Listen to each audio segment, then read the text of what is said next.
Welcome to the deep dive. Today we're digging into the latest numbers from the Savills Q1 2025 Prime Sales Index. And honestly, the picture's pretty striking. We're seeing a really historic split in the UK's luxury housing market. Absolutely. And our job today really is to unpack why. Why prime central London PCL is seeing these huge discounts, the kind we haven't seen for, well, over a decade, maybe more. Yeah, while the rest of the prime market seems much more stable, or at least showing muted growth. Exactly. From outer London right out to the regional markets. Right. It's a very different story outside the absolute center. Okay, so here's the really key thing for you listening.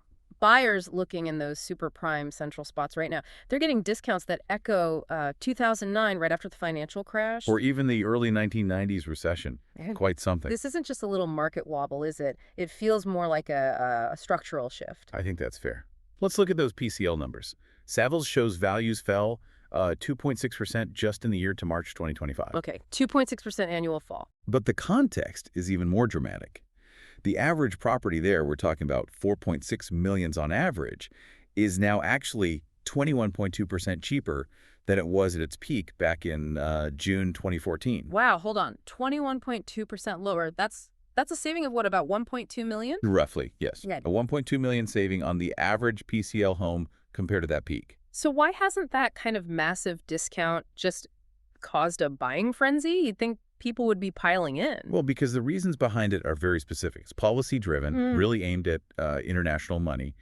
Savills highlights two main things. Okay. First, getting rid of the non-dom tax regime, the rules that gave tax advantages to wealthy foreign residents. Right, that was a big change. And second, the higher stamp duty surcharge that applies if you're buying an additional home. So think second homes or investment properties.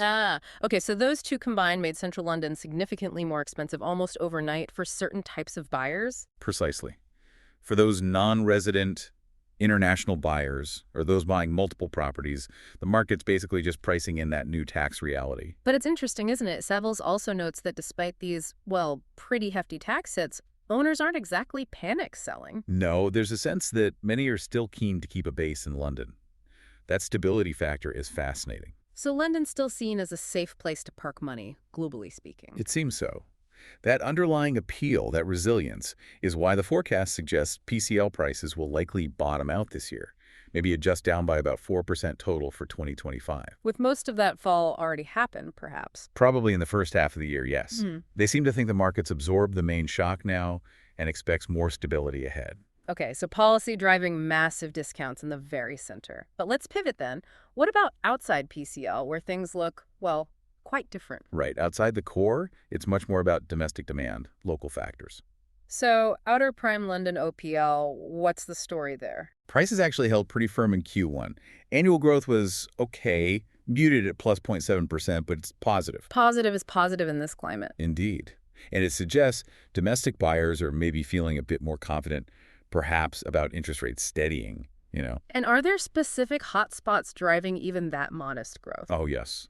You see places like Hackney jumping up 4.9% annually. Wow. And areas like Putney, Wimbledon, Islington, they're all around the plus 3.0% mark. Interesting. And didn't the report mention Notting Hill? That's usually PCL, but it bucked the trend. It did. It was the only PCL market Savills listed that didn't see falls. It held flat at 0.0%. Again, they put that down to stronger domestic buyer interest there. Okay, so domestic demand is key outside the very center. Yeah. What about further out, the prime regional markets? Well, they're actually lagging the mainstream market a bit. Prices there were down 1.1% over the year. Down 1.1% overall, but any regional winners? Yes, surprisingly, perhaps, the best performers were the Midlands and the North. They actually saw annual growth of plus 0.9%.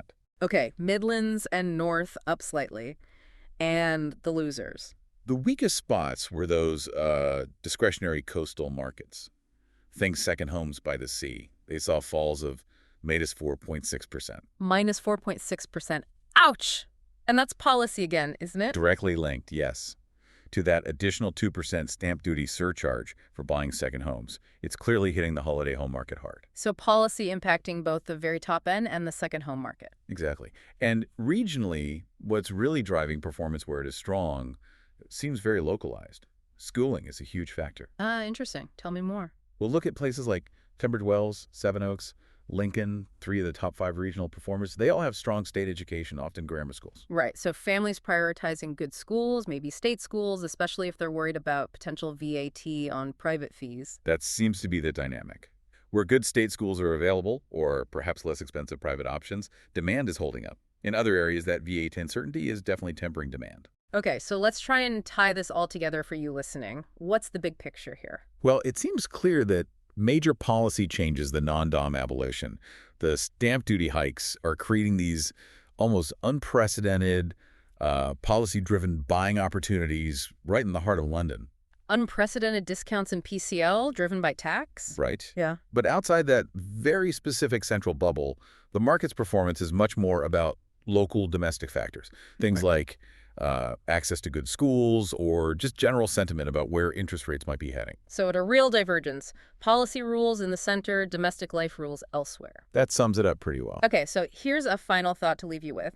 The Savills report mentions this is all happening against a backdrop of global geopolitical uncertainty. Now, if prime London property is still seen as this ultimate safe harbor asset, despite everything, what deeper connection might there be between rising global instability and the fundamental desire, maybe even need, for the super wealthy to hold on to that secure London base, even if, it effectively comes with a new 1.2 million policy premium, something to think about.